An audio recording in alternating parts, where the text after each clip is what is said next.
তো বন্ধুগণ, আমি চলে এসেছি তোমাদের কাছে একটি গুরুত্বপূর্ণ কথা নিয়ে। যে সমস্ত ছেলের বাবারা মদ বিড়ি খাওয়ার সময় তাদের ছেলেকে সামনে জাগিয়ে বসে রাখো, তো প্লিজ চাইবো তোমরা তোমাদের ছেলেকে খারাপ করো না।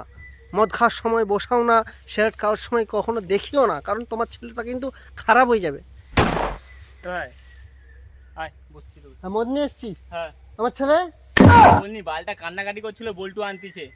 আনছিস তো আমার ছেলেকে? হ্যাঁ আনতি জানি। হ্যাঁ ঠিক আছে, আমার ছেলে তো শালা কান্নাকাটি করবে না, যেমন বাপ তেমন তো ছেলে হবেই, তাই না? ঠিক আছে, তো বন্ধুরা যেটা বলছিলাম, তো প্লিজ তোমরা নিজেরা নিজেদের দোষে নিজের ছেলেটাকে খারাপ করো না।